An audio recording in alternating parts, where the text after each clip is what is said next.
Hello everyone, welcome to my channel Civil Signal. और आज हम लास्ट 100 डेज की जो स्ट्रेटजी होनी चाहिए जीपीएससी एग्जाम को क्रैक करने के लिए वो हम डिस्कस करने वाले हैं। देखो, अगस्त में इसका फॉर्म आएगा जीपीएससी एग्जाम का और नवंबर में एग्जाम है। तो आपके पास टोटल 100 डेज ही बचे हैं, ज़्यादा आपके पास टाइम नहीं बचा है। तो जो भी सीरियस एस्पिरेंट्स हैं वो अपनी प्रिपरेशन को स्टार्ट कर दे।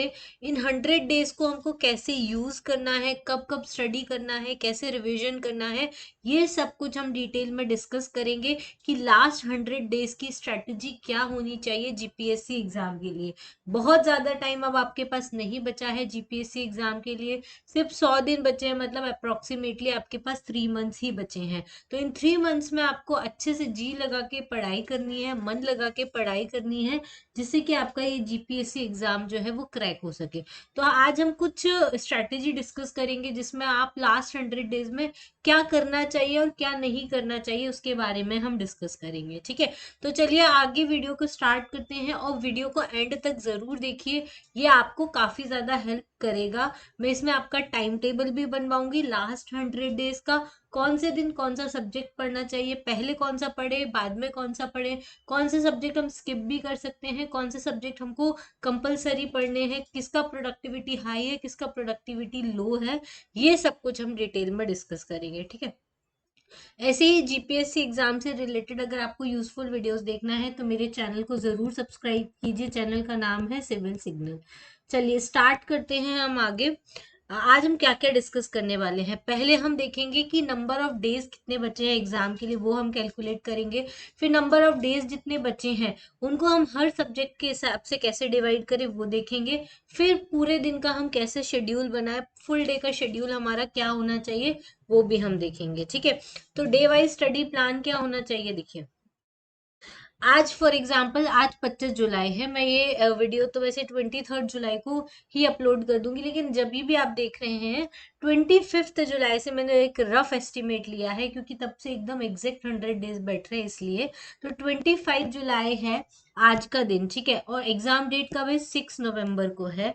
तो कितने दिन हमारे पास बचे, अगर हम अभी भी रफली देखें तो 25 जुलाई से लेकर 25 अगस्त तक, 25 अगस्त से 25 सितंबर, 25 सितंबर से 25 अक्टूबर। तो ये 1 मंथ है, मतलब 30 डेज। ये 1 मंथ है मतलब 30 डेज, ये 1 मंथ है तो यहाँ पे भी 30 डेज। तो टोटल ये कितने डेज बचे हुए हैं आपके पास, 90 डेज ही बचे हुए हैं। ठीक है, 90 डेज में आपको क्या करना है, स्टडी करना है अच्छे से। अब बाकी का जो टाइम बचा 25 अक्टूबर से लेके 5 नवंबर को, क्योंकि 6 नवंबर को तो एग्जाम है, तो 25 अक्टूबर से लेके 5 नवंबर का जो आप टाइम रखेंगे वो रिवीजन का टाइम रखेंगे।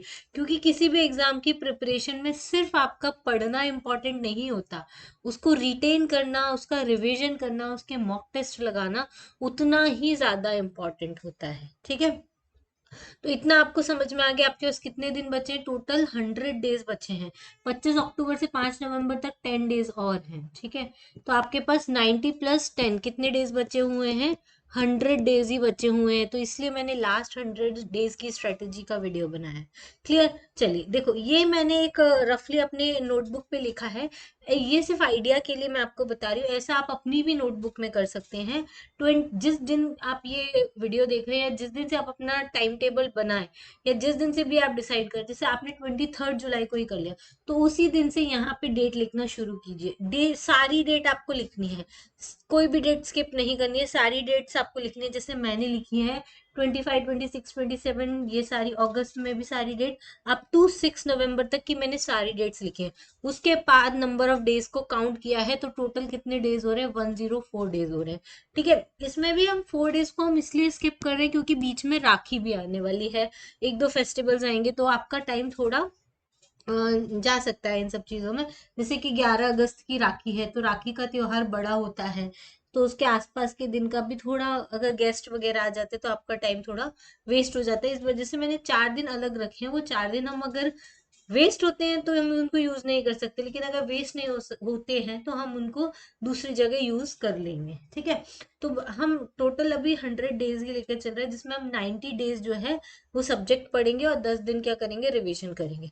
अब 90 डेज में से भी हमारे टोटल सब्जेक्ट कितने हैं, जीएस 1 एंड जीएस 2 के, तो GS1 में 4 सब्जेक्ट हैं, GS2 में 4 सब्जेक्ट हैं, तो टोटल हमारे कितने सब्जेक्ट्स हो गए? 8 सब्जेक्ट हो गए। अब इन 90 डेज को हम 8 सब्जेक्ट में डिवाइड करें तो हर सब्जेक्ट के लिए 10 दिन अप्रोक्सीमेट निकल कर आ रहे हैं। ठीक है, तो 25 जुलाई से 10 दिन हमको क्या करना है, वो 10 दिन आप काउंट करके यहाँ मार्क कर लीजिए। तो पहले आप ज्योग्राफी से स्टार्ट करिए। ज्योग्राफी से स्टार्ट करने का मैं इसलिए बोल रही हूँ क्योंकि ज्योग्राफी एक तो इजी सब्जेक्ट है, ये आपकी जो लर्निंग कैपेसिटी है वो बढ़ाएगी, आपकी रीडिंग हैबिट्स बढ़ाएगी, आपकी स्टडी में मन लगाएगी। अगर आप पहले हिस्ट्री से स्टार्ट करेंगे तो हो सकता है आपको थोड़ी प्रॉब्लम है, थोड़ी बोरिंग लगे। तो इस वजह से मैं आपको ज्योग्राफी से स्टार्ट करने का बोल रही हूँ। ज्योग्राफी से आप पढ़ना स्टार्ट करेंगे, थोड़ी कंपैरेटिवली इजी होती है और इसके क्वेश्चन भी काफी अच्छे आपके एग्जाम में बन सकते हैं। नेक्स्ट आपको क्या करना है, हिस्ट्री करना है। तो history, art and culture 2 subject है, तो दोनों मिला के आपको 20 डेज मिल जाएंगे, 10 डेज हिस्ट्री के लिए और 10 डेज आर्ट एंड कल्चर के लिए। तो इन 20 डेज में आपको क्या करना है, क्योंकि ये दोनों सब्जेक्ट इंटरकनेक्टेड है, तो आपको इन 20 डेज को ऐसे डिवाइड करना है कि आपका उसमें हिस्ट्री और आर्ट एंड कल्चर दोनों ही खत्म हो जाए। हिस्ट्री में एंशिएंट, मिडिवल, मॉडर्न, ये तीनों हिस्ट्री आपको करनी है और ज्यादा एम्फेसिस आपको कौन सी हिस्ट्री पर देना है, मॉडर्न हिस्ट्री पर देना है। ठीक है, मॉडर्न हिस्ट्री के काफी क्वेश्चंस बनते हैं और उसकी प्रोडक्टिविटी आपकी हाई आएगी। मतलब अगर आप मॉडर्न हिस्ट्री ज्यादा अच्छे से पढ़ोगे तो उसके नंबर ऑफ क्वेश्चन सही और ज्यादा होने के चांसेस ज्यादा रहेंगे। ठीक है, फिर आर्ट एंड कल्चर है, तो आप इंडिया का आर्ट एंड कल्चर अच्छे से पढ़ सकते हैं, नितिन सिंघानिया को फॉलो कर सकते हैं या क्लास 11th की एनसीईआरटी भी आप फॉलो कर सकते हैं। ठीक है, इसके अलावा मैं क्रैश कोर्स वीडियोस भी लेकर आऊंगी, जिसमें ज्योग्राफी में लेकर आऊंगी 4 से 5 घंटे का। उसमें जो जो इंपॉर्टेंट होगा ज्योग्राफी में वो हम डिस्कस कर लेंगे, हिस्ट्री में हम डिस्कस करेंगे, आर्ट एंड कल्चर में भी हम डिस्कस करेंगे। ठीक है, तो वो वीडियोस भी आप देख सकते हैं। और बाकी अभी तक आपने जो भी सोर्स से प्रिपरेशन की है उनको रिविजन करना आप स्टार्ट कर दीजिए। ठीक है, तो ये 30 डेज में आपने क्या क्या कर लिया, ज्योग्राफी कर लिया, आपका हिस्ट्री और आर्ट एंड कल्चर कर लिया। ठीक है, तीसरा आपका जो नेक्स्ट टेस्ट 10 डेज में आप क्या करेंगे, पॉलिटी को रिवीजन करेंगे। अगर आपने एम लक्ष्मीकांत पढ़ी है तो आप वो पॉलिटी का रिवीजन कर लेंगे। अगर आपने अभी तक कुछ भी नहीं पढ़ा है तो पॉलिटी के जो इंपॉर्टेंट टॉपिक्स है एटलीस्ट उनको तो पढ़ेंगे, जैसे कि fundamental right, fundamental duties, DPSP, ये सारे। ठीक है, मैं उसके भी वीडियोस बना दूंगी कि पॉलिटी के इंपॉर्टेंट टॉपिक्स क्या है, हिस्ट्री के इंपॉर्टेंट टॉपिक्स क्या है, ज्योग्राफी के इंपॉर्टेंट टॉपिक्स क्या है जीपीएससी एग्जाम के लिए। ठीक है, चलिए नेक्स्ट अब हमको फिर किस पे फोकस करना है, नेक्स्ट 10 डेज आपको इकोनॉमी पे फोकस करना है। ये जो 10 डेज है ना, सिर्फ इसमें आपको पढ़ाई नहीं करनी है, आपको क्या करना है, 7 डेज पूरा का पूरा आपको स्टडी करना है अच्छे से। पूरा जितना सिलेबस है आपका वो पूरा स्टडी करना है, प्लस 3 दिन आपको इसके मॉक टेस्ट जरूर लगाने हैं। ठीक है, मॉक टेस्ट या फिर आप क्या कर सकते हो, कोई टेस्ट सीरीज ज्वाइन कर सकते हो।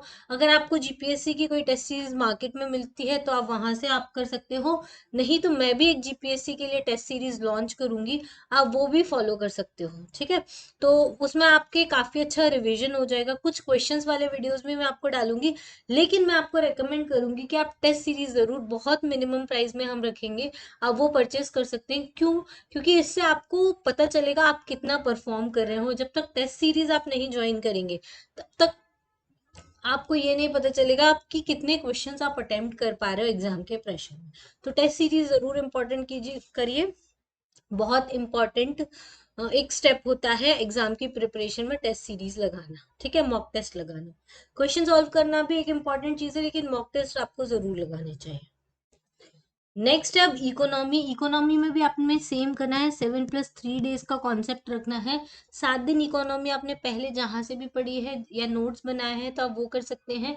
अदरवाइज मैं आपको एक वीडियो प्रोवाइड कर दूंगी जिसमें हम जो भी इम्पोर्टेंट कॉन्सेप्ट हैं इकोनॉमी के वो हम डिस्कस करेंगे। ठीक है, फिर वही 3 दिन आपको मॉक टेस्ट लगाने हैं, इससे आपकी प्रिपरेशन अच्छी रहेगी। ठीक है, उसके बाद आपको क्या करना है, नेक्स्ट 10 डेज में गुजरात जीके करना है। ठीक है, जिन भी बच्चों ने गुजरात जी के पढ़ा हुआ है वो पढ़ सकते हैं। इन 10 दिन में वो जो भी पढ़ा हुआ है उसको आपको रिवाइज करना है, ये इंपॉर्टेंट चीज है। लेकिन अगर जिसने नहीं पढ़ा है तो मैं उनको रिकमेंड करूंगी कि अपना टाइम ज्यादा गुजरात जी के में वेस्ट ना करें, क्योंकि ये इसका सिलेबस बहुत ज्यादा वास्ट है और इसके जो क्वेश्चन है वो काफी ज्यादा टफ आते हैं। तो अगर अभी तक आपने गुजरात जी के में कुछ भी नहीं पढ़ा है तो मैं बोलूंगी कि आपके ये जो 10 दिन है वो आप कहीं और यूज कर सकते हैं। अगर आपका जैसे पॉलिटी के कुछ टॉपिक्स रह गए या इको के रह गए या ज्योग्राफी के रह गए तो वहां पे आप यूटिलाइज कर सकते हैं। ठीक है, तो गुजरात जीके में अगर आपने नहीं किया है और अगर किया है तो उसको रिवीजन जरूर करके जाइए। ठीक है, उसके बाद नेक्स्ट 10 डेज आपको क्या करना है, करंट अफेयर्स करना है। ठीक है, करंट अफेयर्स की वैसे आप हमेशा क्या कीजिए, मैंने एक टाइम टेबल वाला वीडियो बनाया था, आप वो देखेंगे तो आपको पता चलेगा। हमेशा 2 सब्जेक्ट इन अ डे लेकर चलिए। पूरे दिन मान लो आपने जैसे फॉर एग्जांपल ज्योग्राफी से स्टार्ट किया, पूरे दिन आपने ज्योग्राफी पढ़ा, लेकिन रात को 1 या 2 घंटे आप क्या पढ़े, करंट अफेयर्स पढ़े। ठीक है, करंट अफेयर्स में आपको विजन आईएएस फॉलो करनी है, वो मैंने आपको बताया है। उसके उससे काफी आपका कवर हो जाएगा करंट अफेयर। तो वो आप कर सकते हैं, 1 से 2 घंटे आप करंट अफेयर करिए। तो इससे भी क्या होगा, आपका इतन यहाँ तक आते आते 25 सितंबर तक आते आते काफी सारा आपका करंट अफेयर्स जो है वो ऑलरेडी कवर हो जाएगा, अगर आप डेली 1 से 2 घंटे करंट अफेयर को देते हैं तो। इससे क्या होगा, आप पूरे दिन ज्योग्राफी पढ़ के बोर हो जाते हैं, आपका माइंड एकदम स्टफ हो जाएगा, तो उसमें भी आपको रिलीफ मिलेगा। और दूसरा, आपका करंट अफेयर भी साथ साथ में प्रिपेयर हो जाएगा। अब ये जो 10 दिन है, तो इन 10 दिनों में आपको क्या करना है, ये जो करंट अफेयर्स आपने पढ़ा है, ये 10 दिन में आपको वो करंट अफेयर्स फिनिश करना है। तो अब मैंने क्या बोला आपको, 2 सब्जेक्ट एक दिन में लेकर चलिए, तो पूरे दिन आप करंट अफेयर्स नहीं पढ़ सकते। ठीक है, बोर हो जाओगे, तो क्या करो, आधा दिन करंट अफेयर्स का रिवीजन करो और आधा दिन आप इनमें से जो कोई भी टॉपिक जो आपका वीक रह गया है, जैसे फॉर एग्जांपल पॉलिटी आपका वीक रह गया, उसको आपको रिवाइज करना है, तो यहाँ पर आप 3 दिन या 4 दिन जैसे भी जितना भी आपका टॉपिक बचा है वो रिवाइज कर सकते हैं। ठीक है, अगर वो भी नहीं करना है, वो कंप्लीट हो गया, तो आप क्या करें, मैथ्स एंड रीजनिंग के क्वेश्चन करने लगे। 2-3 घंटे मैथ्स एंड रीजनिंग करो और बाकी टाइम करंट अफेयर करो। तो उससे क्या होगा, आपका माइंड ज्यादा स्टफ नहीं होगा और आपकी प्रोडक्टिविटी भी हाई रहेगी। ठीक है, उसके बाद आपको क्या करना है, सितंबर मंथ खत्म हो गया, अब हमारा अक्टूबर स्टार्ट हो गया। अक्टूबर के 10 दिन जो बचे हैं उसमें आपको साइंस एंड टेक, ये साइंस एंड टेक वाला पोर्शन वही है जो करंट अफेयर्स में आया था, लेकिन यहाँ पे आपको थोड़ा और ज्यादा ध्यान देना है साइंस एंड टेक पर। ठीक है, साइंस एंड टेक में अधिकतर क्वेश्चन जो आते हैं वो करंट अफेयर से रिलेटेड ही आपको देखने को मिलेंगे, जो न्यूज में चल रहे हैं। ठीक है, साइंस एंड टेक पढ़ते टाइम भी आप क्या कर सकते हो, पूरे दिन तो आप साइंस एंड टेक नहीं पढ़ सकते, तो आधा दिन आप साइंस एंड टेक पढ़ो, बाकी टाइम पे रिवीजन भी कर सकते हो आप, किसी भी कोई भी एक दूसरा जो इजी सब्जेक्ट हो और जो इंटरेस्टिंग सब्जेक्ट आपको लगता हो उसका, या फिर आप क्या कर सकते हैं, मैथ्स एंड रीजनिंग कर सकते हैं। ठीक है, तो इससे क्या रहेगा, आपकी प्रोडक्टिविटी हाई रहेगी। ठीक है, फिर लास्ट 10 डेज में आपको मैथ्स एंड रीजनिंग ही करनी है। अगर आपकी हो गई है, यहाँ यहाँ आपने अगर कवर कर लिया है, तो यहाँ आके उसके क्वेश्चन सॉल्व कीजिए। अगर नहीं हुआ है, आपको ये वाला पोर्शन बिल्कुल भी स्किप नहीं करना है, मैथ्स एंड रीजनिंग वाला, क्योंकि GS1 वाला जो पेपर है जिसमें history, art and culture, polity and maths and reasoning आता है, तो उसमें पॉलिटी, मैथ्स एंड रीजनिंग, ये दो जो सब्जेक्ट है वो बहुत ज्यादा स्कोरिंग होते हैं, उसकी वजह से आप काफी अच्छा स्कोर कर सकते हो फर्स्ट पेपर में। तो मैथ्स एंड रीजनिंग आपको नहीं छोड़नी है, कैसे भी करके आपको polity, maths and reasoning GS1 के लिए स्ट्रॉन्ग करके जानी है। और GS2 के लिए मैं आपको बोलूंगी कि आपको क्या स्ट्रॉन्ग करना है, ज्योग्राफी आपकी स्ट्रॉन्ग करना है। ठीक है, और फिर इकोनॉमी आपको स्ट्रॉन्ग करना है और करंट अफेयर स्ट्रॉन्ग करना है। ये 3 टॉपिक आपको स्ट्रॉन्ग करने पड़ेगी, लेकिन GS1 के लिए मैं आपको बोलूंगी एक हिस्ट्री भी आप अच्छे से कर सकते हो, हिस्ट्री के भी काफी, मॉडर्न हिस्ट्री में आपको ज्यादा रिकमेंड करूंगी, उसके ज्यादा क्वेश्चंस बनने के चांसेस हैं। तो GS1 के लिए ये 3 टॉपिक को अच्छे से आप स्ट्रॉन्ग कीजिए, GS2 के लिए ये 3 टॉपिक आप अच्छे से स्ट्रॉन्ग कीजिए। ठीक है, तो ऐसे आपको 100 डेज में पूरा का पूरा शेड्यूल बनाना है। फिर बाकी के जो दिन बचे हैं 25 अक्टूबर से लेके 5 नवंबर तक, इसमें आपको revision plus mock test, revision plus mock test ऐसे करना है। ठीक है, 10 दिन में 10 सब्जेक्ट, मतलब 10 दिन में आपको कैसे करना है कि 8 सब्जेक्ट, 10 दिन को डिवाइड कर लीजिए 8+2 में। ठीक है, 8 दिन में सब्जेक्ट रिवाइज और मॉक टेस्ट लगाइए। ठीक है, 2 दिन में फिर आप थॉरोली रिवीजन भी कर सकते हैं। तो ऐसे करके आपको पूरा का पूरा अपना 100 डेज को मैनेज करना है, ये मैंने आपको बता दिया।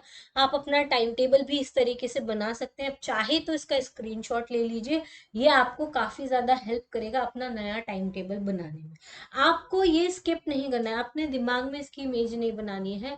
जब तक आप अपनी नोटबुक में अपने कॉपी पेन से नहीं लिखेंगे, तब तक ये आपके दिमाग को कंट्रोल नहीं करेगी। जब तक ये दिमाग में एकदम फिट नहीं हो जाता है, तब तक ये आप अपनी लाइफ में इसको इम्प्लीमेंट नहीं कर पाओगे।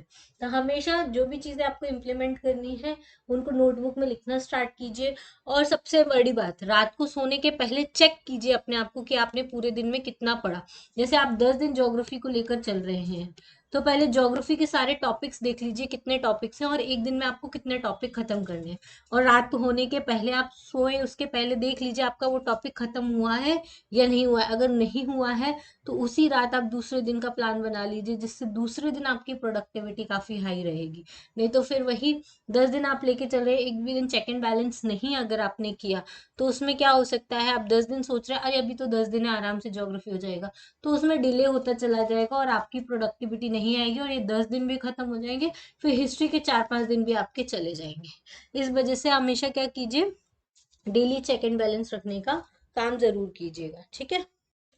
तो ये तो वही है, calculation of days for each subject हम मैंने आपको बता ही दिया। 100 डेज है जिसमें से 90 डेज आपने स्टडी करनी है, 10 दिन आपको रिवीजन में देना है। एक सब्जेक्ट के लिए आपके पास 11 दिन है, हमने 10 दिन रखा है।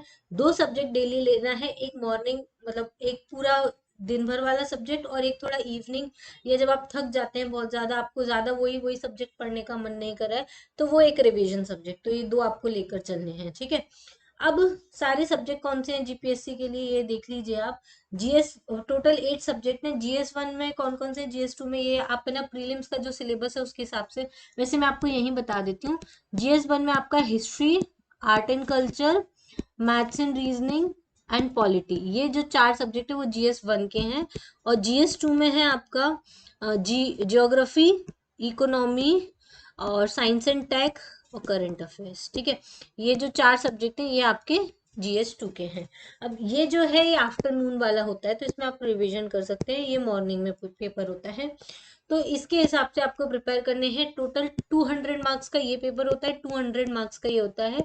टोटल 400 मार्क्स की स्कीम होती है एग्जाम की, जिसमें से आपको 150 तो मिनिमम कट ऑफ लेकर ही आना है। और ये आपको कैसे पता चलेगा, आप मॉक टेस्ट लगाइए, ठीक है। मॉक टेस्ट लगाइए, कोई भी सीरीज ज्वाइन कीजिए, टेस्ट सीरीज आप ज्वाइन कर लीजिए। मैं जल्दी ही आपके लिए टेस्ट सीरीज लेकर आऊंगी, उसको भी जो भी बच्चे इंटरेस्टेड हैं वो ज्वाइन कर सकते हैं। वो आपको बहुत ही नॉमिनल कॉस्ट में मिलेगी, लेकिन आपके लिए बहुत ज्यादा बेनिफिशियल होगी। उसमें बहुत सारे क्वेश्चंस आपको ऐसे मिलेंगे जो आपके एग्जाम के लिए बेनिफिट देंगे आपको, ठीक है। चलिए आज के लिए इतना ही। अगर आपको ये वीडियो यूजफुल लगा हो तो प्लीज वीडियो को लाइक शेयर एंड सब्सक्राइब जरूर कीजिए। और आपको और भी कोई प्रॉब्लम है और भी कोई इशू आ रहा है जीपीएससी एग्जाम से रिलेटेड, तो आप मुझे कमेंट बॉक्स में कमेंट कर सकते हैं, मैं आपकी हेल्प जरूर करूंगी और उसके ऊपर एक पर्टिकुलर डेडिकेटेड वीडियो भी जरूर बना दूंगी, ठीक है। तो चलिए आज के लिए इतना ही। Thank you, thanks for watching, have a nice day. और खूब मन लगा के प्रिपरेशन कीजिए, आपका जीपीएससी एग्जाम इजीली क्रैक हो सकता है।